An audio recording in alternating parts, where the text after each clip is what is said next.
As an executive coach, what are some common challenges you help leaders overcome, and what approaches do you find most effective in facilitating their development? So that's a great question. I think the core principle is creating a safe space for them to be able to reflect on their own actions, beliefs, behaviors, because really that's essentially how people improve, is to be able to look at and have the awareness of what it is that they're doing and how effective is that, right? Yep. So without the ability to look within and hold the mirror up to themselves, and without that ability to do that, it's very difficult to make any changes.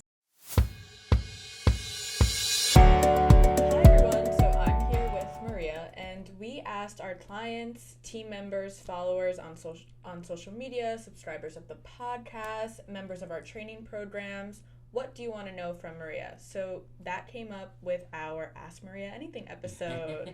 So today I'm asking Maria some of the questions that came from all of you. Awesome. Thanks for all the questions. I'm really excited to hear what people want to know. Okay. So let's start with question number 1. Question number 1 is, how do you ensure that the training programs you develop effectively address the specific needs and challenges of diverse industries? That's a great question. So I do provide training for across 8 industry sectors. And although there are differences in terms of the way they operate, needs they have, if it's specific to like product knowledge or like a system or like a standard. So for example, within manufacturing, there's standards. In healthcare, there's other things that come into play, with HIPAA and kind of the rules and legislation. But ultimately, the training programs that I'm doing are skills that apply, and they're concepts that really spread across and relate to any industry. So for example, customer service, there's some customer service standards to strike an excellent customer experience. Now, of course, that's different if we're talking about a retail company. So like Vitamin Shop was one of the clients that I worked with. So what is the customer experience not only in the retail outlets and the stores, but also on the phone, if people call in for support or people call in for questions about products, and a lot of that stuff is automated now, so that there's chat and things like that and FAQs that address those things. But it all comes down to customer service principles. Now, in healthcare, of course, there are some slight tweaks or differences because it's applying those concepts and best practices inside that specific environment. Yep. Right? So it's patients. You're dealing with patients in a different scenario. One of the things in healthcare is you have to consider that people might be sick, not feeling well. So what are the things that are like super important to pay attention to? But it really doesn't divert from just best practice customer service to acknowledge and listen and address the needs, anticipate the needs of the customer, whoever that is in whatever environment. But that's a great question. So obviously it's considered what industry this is going to be applied to, but it always comes down to the foundational concepts and principles of what that training is, whether it's customer service, communication, whatever the case may be. Yeah, that's awesome. Okay, so let's get into question number 2, which kind of speaks on it. With your extensive experience in both traditional and web-based training, how do you navigate the evolving landscape of technology to stay ahead in delivering effective training solutions? That's a great question. So, things have evolved, of course, a lot over the last 20, 30 years, but particularly in the last 5 to 10. Yeah. And particularly like after, the pandemic, things really stepped up. Obviously, there's a lot of online learning. So when we said web-based, it's online learning. Yeah. Online learning programs, I think the biggest thing that stands out for me to keep up with technology is there's so many different ways to deliver online training, right? Webinar-based training, however you want to call it. But so there's lots of tools, and it really, as you know, you could go down a rabbit hole because there's so many ways to do the same thing. Yep. So I think what I do is I keep kind of my head in and my eyes on what others are doing, as well as all of the conferences and the places and the, groups that I'm in, to kind of hear what are the new kind of up and coming cutting edge ways and tools to use to deliver. So, and then I try those. We try those. Sometimes we find that a new tool is more effective, but I think the biggest thing I want to point out here, it's not just the technology. It's also the structure and the design of the training. And what I mean is, people's attention spans are a lot shorter. So years ago, people would be okay with kind of sitting through a 30-minute module online. It's gotten where people want short, quick modules that they could get through, and kind of broken up more, so that, as you know, when we're designing things, we like to obviously have some kind of outline and have the ability that everything builds on one another, so we don't want people to skip parts. But they could say, oh, this is 5 minutes. I can do this now, and then go to another one that's 5 minutes. And some will vary between 5 and 20, but like going beyond 20 these days, that is a big difference from years ago. So it's not just the tools and the tech, it's also like the best practices about how to do it and how to design it. And it's always kind of thinking about what the content is and what's the best way to, I call it like drawing the lines for the person taking it, so that they're going to get, the understanding, and they're going to be able to kind of apply and implement what it is that they're learning right away. Awesome. So how do you integrate real-world corporate management experience into your training programs to make them more relatable and impactful for your participants? So what I really rely heavily on is my depth of experience. My 30 years working in corporate and building my own company and working inside as a consultant and, as a coach with lots of my clients inside other companies. Yes. I bring stories. That are obviously stories related to the concepts and the principles that I'm sharing and teaching. Yep. And that, storytelling is so applicable in so many arenas, but in training it's no different. It's really what brings the content to life. Yeah. And it is what people then relate to, because obviously a concept is a concept, right? A principle is a principle, but when they hear the story, and obviously making sure the story relates to that piece of content that I'm talking about, that is where kind of the light bulbs, go on. Yep. So that's one of the things that I rely heavily on, and I pride myself on, is being able to have that experience, because I will say this, I've taken my fair share of training programs, and you do see a difference between people who have spent their life in education and people who have real world experience and bring that to the training. Yeah. When it's just people that have stayed within the from an academic standpoint, you lose a lot of the relatability because you're not hearing how this applies in the real world. Yep.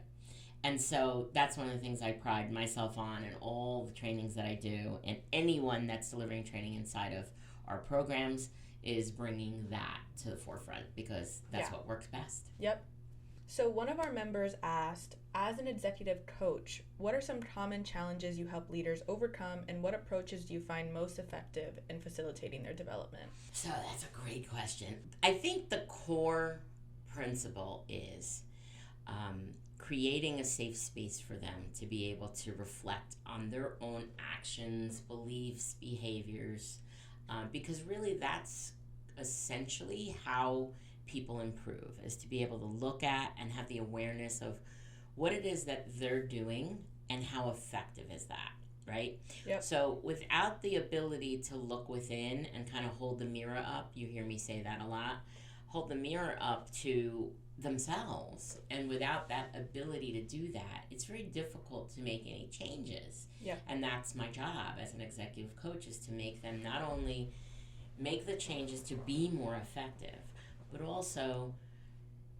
to provide that ability for them to feel okay about revealing that maybe they struggle with something. Maybe they are not feeling like they're being effective. And that can take some time, depending on where somebody's coming from. I do meet people where they are, and I do have to build that rapport with them. And sometimes that's the hardest part, is getting them to feel safe enough to look within and see that something they're doing isn't probably serving them the best. Yeah. So that's one of the foundations. And I would say it is spending the time to build the rapport so that they do feel safe and that they can do that and they can be vulnerable. Because we all, struggle with kind of self-judgment, especially if it's somebody that we don't know well. So it's really developing that rapport with them, making them feel like I understand, and really me taking the time to understand kind of where they are and what it is that they're wanting to change and are struggling to change. Yeah. So one of our followers asked, what inspired you to establish Training Innovations and MDR Brands, and how do you think these companies complement each other in fulfilling your mission? So Training Innovations, has been in existence for 15 years. Yeah. And when I came out of the corporate world, training was one of my core skills and my core strengths. I built training programs in all the corporate roles I had. I was responsible for training people, teaching people. And so that was a natural fit. And so the company really, I founded it based upon continuing to expand that mission of providing training to help people grow and really to provide professional and personal development opportunities. Yeah. And I did that for a very long time, without even doing the consulting or the coaching end of it. Yeah. And then that began to kind of expand and grow because the need was there. The companies and the people that I was working with, that there was that need. And just in, the business climate and society, just became more commonplace, right, to have that.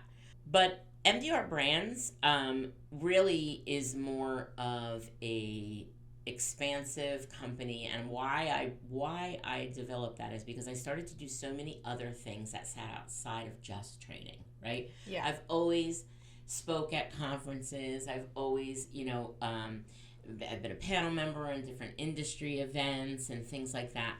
But really it was about building a personal brand that supported all the things I was doing. And obviously those things interconnect, right? They're deeply related. Everything that I believe and I stand for inside of MDR Brands and all the things, which the podcast is included, the TV show is included, all of the other activities that kind of support that mission. Yeah.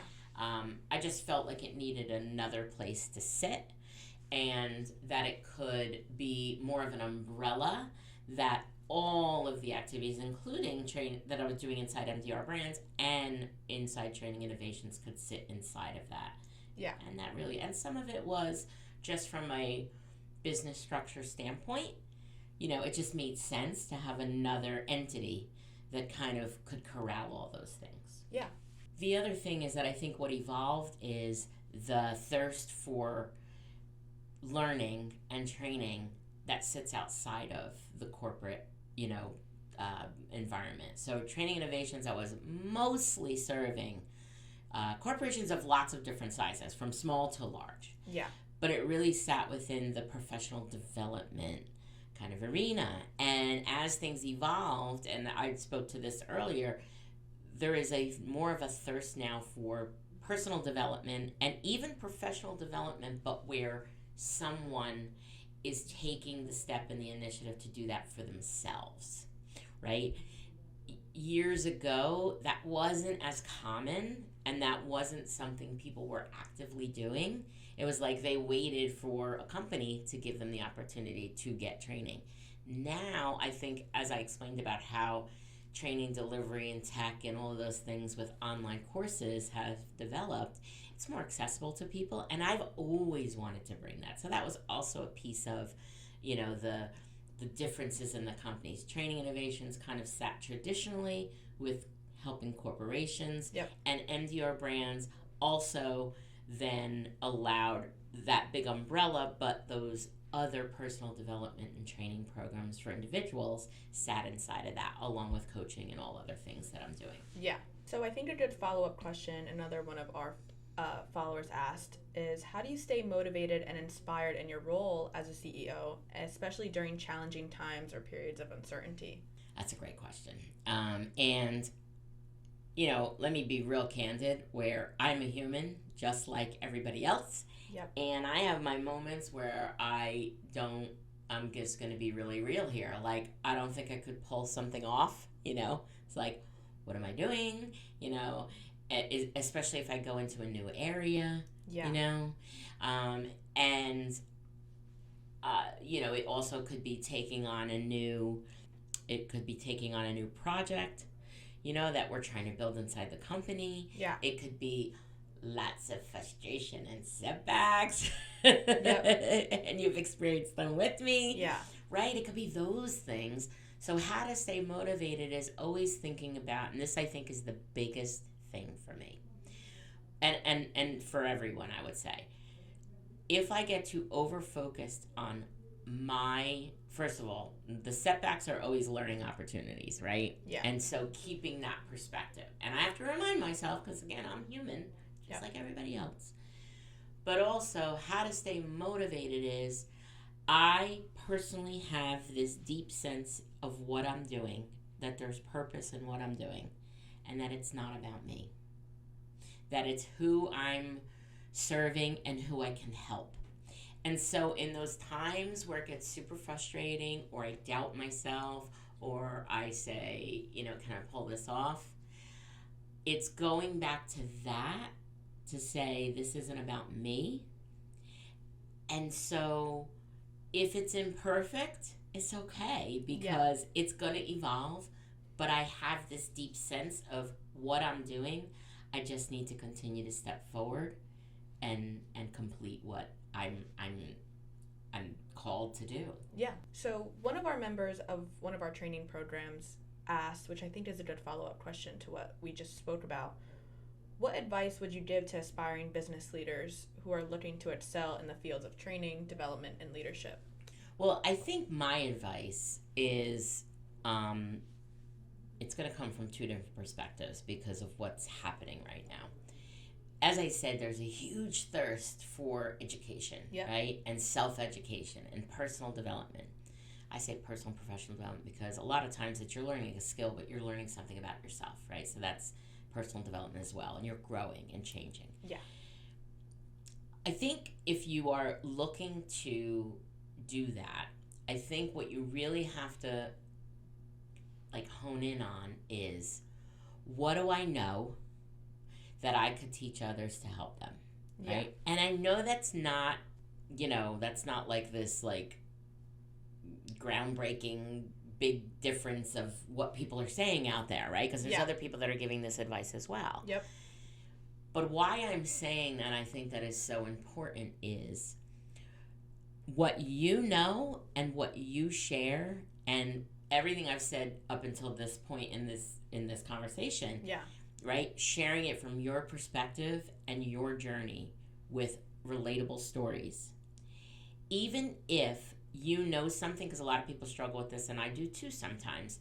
There's so many people that are teaching this, right? And that may be true, and that's something you definitely have to consider, but nobody's going to teach it like your perspective, and your journey is your journey. So if it's something that you've done, you've built something, or you have a hobby, right? And you, even just take photography. There's so many ways to do different things. And yes, there's so many people that are doing that and teaching. But it's your experience, what you're doing, and your journey. Yeah. So I think it's really important to kind of take the time to identify that. And why I think that's also so important is there are so many people out there trying to teach people to build a business based on their knowledge that are giving really bad, misdirected advice. Because if you are faking it, trying to look like you know something that you really don't know, yep, it's going to fall flat and you're going to feel so defeated at every step. And I've seen that happen. I've seen people get advice that, oh, you did this, you should build a product based on X. Yeah. And they have no idea how to move forward. And they don't really feel like passionate about it. Yeah. And they don't really have the experience to speak on it. There's so many people right now that are selling courses and master classes and things like that, saying they know how to do things, and they really don't have the experience to do it. Yeah. Or that, like, to advise others how to do it. So I think it comes down to really understanding what is it that I know that I could teach others to help them, and not get hung up, really know, and not get hung up on that there's lots of other people doing it. Because if you do it from your perspective, your journey, the mistakes you made that you can help others avoid, nobody's going to do that like you are, because your journey's unique. Yeah. So speaking about your journey, one of our podcast subscribers asked, as a podcast host, which is one of our newer projects, what themes or topics do you explore, if you can just remind us quickly? And then how do you ensure that your content resonates with your audience? Thank you for asking that. So I think, first of all, let me say this. And, Liana is very responsible for the podcast. If it was not for Liana, there would be no podcast. And there's other team members as well, Alan and Christian and lots of other people that helped along the way. Yeah. But I would say that it's evolved. We've done it very organically. Yeah. What I first did was think about pretty much all the things that I teach, that I speak on, that I have knowledge about, based upon the topics are like business and life, right? In business and life, finding the upside is finding opportunities and challenges. So that's the overall theme, because I really do believe that. I wholeheartedly believe that. I live my life that way. Yep. I approach business and personal things that way. And I didn't do that well when I was younger. It's obviously been an evolution of thinking and, subscribing to that, and having the wisdom to see it and trying to share that with others. But also, obviously leaning on my own experience in business, my own experience in corporate, what I learned, and bringing that. And I often see a lot of the things that I talk about in business is not just mindset of finding opportunity. It's addressing a lot of the things that I witness and still are happening today, where businesses, business owners, leaders, and companies are making decisions that they're not thinking through what the long-term impact is, right? And there's a lot of reasons for that, which I won't get into, the business climate and just, capitalism thriving, and it works, but there's things that are flawed in it, and all those different things. So I really try to bring that to light, and I also try to bring through my own journey and experience. What are the things that I've learned that I want to share that could help people? Yeah.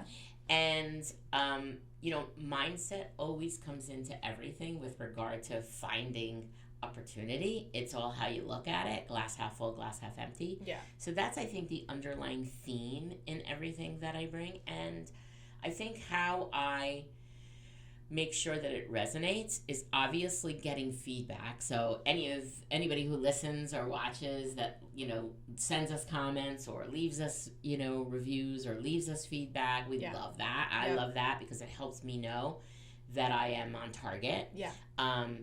Obviously, I have people who reach out to me personally and tell me, oh my God, you just did that episode on this. That was awesome. It made me think. Love hearing that. So please keep that coming. Yeah. But also just keeping my eyes and ears open in my communication with employees of clients of companies that I'm working with, leaders and business owners of clients that I'm working with, other groups that I'm in with other business owners, and just listening and hearing the themes, and obviously my own research, all my reading, and just all of the blogs and podcasts that I listen to, and hearing kind of the themes of what people are looking for and what people are wanting to know. And then what could I bring to that conversation that would be helpful? And that's really the process organically that I do. I don't remember what the question was, if I answered it significantly or sufficiently, so please tell me. No, you definitely hit all the mark with that question. So I want to get into our last question of the interview. And this question is actually going to come from me. We definitely spoke about it a lot, but I just want to hear it again, and I think everyone else would enjoy hearing it. Finally, what legacy do you hope to leave through your work in training, development, and leadership? Well, thank you for asking that question. So this is the mission that really, I think, underscores everything I do. And